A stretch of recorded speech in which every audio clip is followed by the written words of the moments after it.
Update. Am I the a-hole if I call off my engagement because of a comment my fiancé made about my late wife? Original post. For some background info, I, 43 male, have 2 children with my late wife, Kayla. Sam, 21 male, and Liz, 16 female, all fake names. Kayla passed away when our kids were 15 and 10. I won't give specifics about how she passed, but she was struck by a drunk driver when she was on her way home from work. She really was the love of my life, and to say that her passing hit our family hard would be an understatement. I promised myself that if I got back into the dating game, I wouldn't date anyone for at least a couple years for the sake of my kids. 3 years after my wife's passing, I met my now fiancée. We'll call her Amanda. Things went slow and I didn't introduce her to my kids until we had been dating for about a year at that point. Now we've been together for 3 years and are engaged. Amanda and my kids have always had a good relationship. Neither of my kids are super close to her, but they have always been friendly and welcoming to her. And Amanda has never overstepped any boundaries my kids have, like trying to replace their mother. At the beginning of Amanda and I's relationship, she was a bit insecure of the fact that I was a widower. During the first few months of us dating, she would constantly ask things like, if Kayla had never passed, would I still be with her right now? I always kept my answers brief and told her that I didn't like thinking about the what-ifs and that she was the one I was dating now and that was what mattered. Eventually, she stopped making these comments and I stopped worrying about it. Now to the issue. My parents were hosting a family dinner to celebrate my fiancé and I's engagement. It was my mom and dad, my late wife's sister and her husband, Sam and Liz, and me and Amanda. Dinner was going well. We were all making small talk with each other and talked about wedding plans. About halfway into dinner, my mom made a comment about how she was so happy I was able to find a spark I had with Kayla and someone else. I don't think anybody really paid much attention to the comment, but then Amanda laughed and said, I'm happy she died, otherwise I would have never gotten him to myself. The tone of the dinner immediately shifted, and everyone got extremely tense, especially my kids. Amanda noticed the shift and started awkwardly laughing like she was trying to play her comment off as a joke. I was honestly just frozen, as that was the first time she had made a comment like that.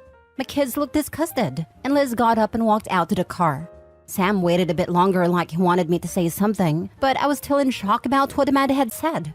To make a long story about the dinner short, the dinner was kind of ruined. So I said my goodbyes to everyone, grabbed my fiancé, and we all drove home. My daughter hasn't spoken to me nor Amanda since, and it's been 3 days. I got tired of it and pulled my son aside to ask him what I should do. He said something along the lines of, I'm a grown man and don't care who another grown man marries, but I don't want a woman who speaks like that about our mother around my sister. Sam's comment stuck with me, and now I'm considering calling off the engagement entirely. She's never made comments like this before, but I'm worried if I let it slide this one time, it will become more frequent, and it will affect my daughter. I need some advice from outside perspectives, and just want to do right by my kids. Would I be the a-hole if I called off the engagement because of the comment she made? Now for the top comments before reading the updates. I'm happy she died would be unforgivable for me, especially knowing my kids heard my fiancé say that. Disgusting. I wouldn't be able to not think about that every time I looked at them. And his late wife's sister was there too. Holy smokes. The gall to say that in front of the woman's children and sister. Yeah, she's never going to let this go, but you can. Your son just told you the deal. It's her or them. Choose wisely. Exactly. His son told him in a very gentle but mature way that he's going to lose his kids too if he stays with his woman. The kid likely got his pint from his mom. Not the a-hole. What Amanda said was distasteful. In vino veritas. Perhaps that's how she sees this relationship. Fighting with a dead person she will never win. She's bitter and jealous of what you two had. Your mother also shouldn't have said such a thing. It was also distasteful. I think you will lose your kids if you marry her. Sorry. Not the a-hole. I completely understand your son. Another young guy with wisdom beyond his age. Edit? Wow, I didn't expect to get this much advice so shortly after posting this. Nonetheless, thank all of you for the advice, and even the people calling me a bad father. I think you guys' words are what I needed to pull my head out my behind. I will try to talk to my kids alone tonight before speaking with my fiancé, and we'll see where it goes from here. I'm pretty sure my fiancé and I are over though. I'll update tonight or tomorrow on how the talks with everyone goes. Thank all of you again for setting my head straight. Now for the first update. I promised I would update everyone after I had talked to my kids, so here's the update. It's kind of long, so I hope that doesn't go against the rules of this community. I'm also going to use this update as a way to clarify some of the questions people were asking in the comments. 1. Did my fiancé apologize to anyone at the dinner party? No, she didn't. I honestly don't think it even registered or has registered to her that what she said was wrong. 2. Does fiancé have social anxiety? Not to my knowledge, no. In all the time I've known her, she's never shown any signs of social anxiety and doesn't have a history of it. 3. How old was my late wife? She was 37 when she passed, and we were the same age. Amanda is 41. A lot of people were asking for clarification on the time frame of her passing and when my fiancé and I met. At this point in time, Kayla has been gone for about 6 years, and I met Amanda roughly 3 years after Kayla's passing. I didn't mention either of their ages, as I didn't believe it was important because we're so close in age. But I understand why a lot of you guys would want to know. Now that I've clarified the things I was most asked about in the comments, we can get into the update. While I'm writing this update, is the day after I talked to my kids. So last night at around 5:30, my fiancé left for work. She works nights most days of the week, so I was able to call my son and ask if he could come over so I can talk to him and his sister. He goes to our local college and lives in an apartment near his school. When he started college, he wanted to move out, but also wanted to stay close to us, so he settled on an apartment a few blocks away from the college. He came over and I called him and his sister into the living room to talk with the both of them. When they were both seated, I told them point blank that I didn't think the wedding was happening anymore and that the comment she made was unacceptable. I then, by the advice of the comments, apologized to them. I told them I was sorry for not saying anything for so long and letting the tension thicken in our home. I told my daughter that I understood why she hasn't spoken to me and that I was sorry for allowing her to think that I was even remotely okay with what she said. I felt pretty spineless after we had gotten back from dinner that night, so I wanted to do everything in my power to make it right with my kids during the conversation. My daughter told me that she felt disgusted at the comment Amanda made, and even more so when I didn't defend her mother. She then told me that the past 2 years that she's known Amanda, she felt like she's been gradually trying to push her and Sam away from me. One of the examples Liz gave was when my son moved out. He moved out when he was about to start his sophomore year of college, and when he mentioned the idea of moving out, Amanda was the one who took that and ran with it. According to Liz, Amanda was the one encouraging Sam the most to move out. To be clear, I was never against Sam moving out, but I was clear to him he was welcome to live at home for his college years, and even after, until he found where he wanted to be. I asked Sam if he felt pushed out by Amanda, and if that's why he moved out. He said he hadn't felt pushed out before he told everyone he wanted to move, but after he put it out there, my fiancé kept pushing for him to move out. Liz cut in and said that every time she brings up college, Amanda keeps encouraging her to go out of state. Liz doesn't plan on going out of state, and she's been open about wanting to go to the college Sam is attending right now. Liz said she feels like Amanda is waiting till she graduates high school and goes to college, so she can move out. A lot of the comments were right about the subtle comments eventually turning into Amanda wanting my kids pushed away from me. Liz said that she was scared that by the time I eventually noticed the way Amanda was acting, too big of a wedge would have already been driven between me and them. I told my kids that I'm sorry it's taken me this long to notice, and that I was also sorry they've been walking in eggshells for so long. I hugged my kids and told them that no matter what, they are my top priority, not Amanda or anybody else. A lot of comments pointed out that even though my son is grown, he still needs his father, and I made sure to let my son know that I will always be there for him and his sister, even when they are well grown. The entire conversation lasted about 2 hours. We covered a lot of the bases we wanted to, and it got emotional on all sides. In short, Amanda and I are done. I've made it a point to tell my kids that none of this situation is their fault, and that Amanda is the grown woman who said what she said. My kids and I are okay now, but they aren't 100% with me and probably won't be for a while. I'm completely fine with that, and just want my kids comfortable in their own home. Amanda has tomorrow off from work, so I plan on talking to her tomorrow. I also plan on calling my mother to ask her why she thought it was okay to even bring up Kayla at the dinner. I don't want my daughter here when it all goes down, so she's staying tonight and tomorrow night with Sam. So that's where I am at right now. Not super happy about the outcome of me and Amanda, but would rather have my kids happy and healthy than have a wife. Again, thank you everyone for the advice and the harsh words. I'll update after I call it off with Amanda. Thank you everyone. I'm sorry for what you and your family are going through. I applaud you for doing right by your kids and your family. Very glad you're learning all this about Amanda now, before you're married. I suspect you're going to find that your mother brought up Kayla in the hopes Amanda will show her true colors. When you're ready, don't give up on meeting someone that loves and respects you and your kids, and honors and appreciate the memory of Kayla. They are out there. I am married to a lovely man that lost his wife of 14 years. He has 2 amazing kids that I love and adore. We celebrate their mom with some special family traditions that I love and enjoy with them. Good luck. As bad as it sounds, I think his mom definitely mentioned his late wife to see the reaction she would have. I am that type of person. When my friends bring around new people they want to get serious with, my questions are not in any way to start an argument, but you can tell based on their answers how they feel about my friend they are dating. Had his mom never said anything, I don't think he would have realized this until it was too late. I also plan on calling my mother to ask her why she thought it was okay to even bring up Kayla at the dinner.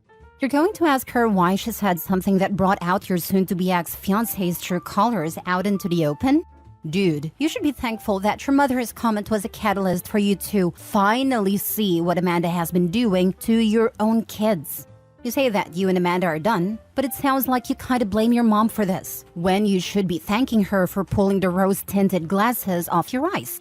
Call off the engagement and a relationship if you want, but do not put this on your mom. Amanda is the one who made a tasteless response. Amanda is the one pushing your children out.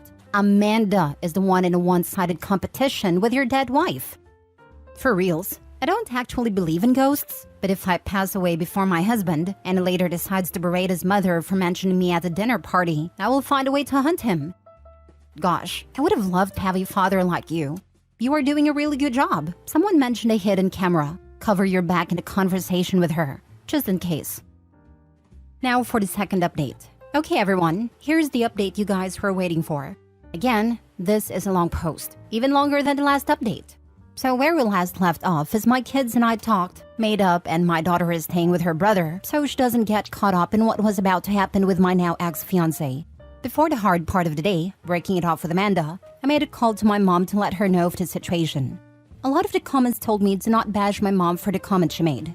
Now, thinking back on the situation with a clear mind, the comments my mother made towards Amanda was most definitely a compliment towards her. And that was confirmed in the call I had with her. My mother, bless her heart, felt extremely guilty for the entire situation. She fully believed the situation all stemmed from her one comment. I assured her that none of the situation was her fault, and that I've never blamed her one bit for any of this. We talked a bit more before I let her go. The call ended at about 9:15 a.m., and I was left waiting for Amanda to wake up. She woke up around 10:30, and I didn't want to ambush her straight after she woke up, so I waited until about 11:10 to sit her down and talk. A lot of people in the comments suggested to secretly video the whole thing. I thought that was extremely smart, so I had my phone set to record in my back pocket the entire time. I didn't think she'd try to do anything drastic, but I would rather be safe than sorry. The talk with her went about as well as anyone could imagine. So, not at all. I told her I needed to talk with her, that it was serious, and we sat in the living room.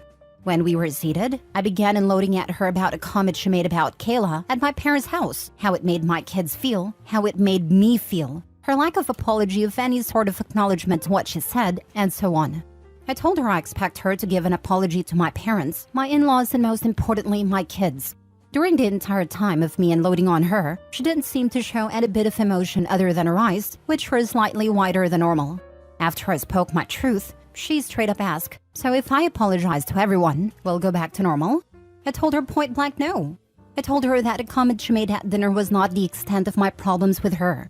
I then told her that I know she heavily pressured Sam to move out when he wasn't even sure if he wanted to at that point in time, and that I also know she is now trying to do the same with Liz. I did my absolute best to leave my kids out of the situation, but told Amanda that the way my kids described her treatment towards them was the main reason I don't see a future with her anymore. Amanda was stone-faced up until I told her we were done. I think that's when the panic set in for her. She kept saying that she'll apologize to everyone, that she will make it right with my kids, etc., etc. I told her that if she apologizes, I will certainly appreciate it, but we were still done either way. She was full-on crying at this point and asked me why wasn't I willing to try and fix our relationship.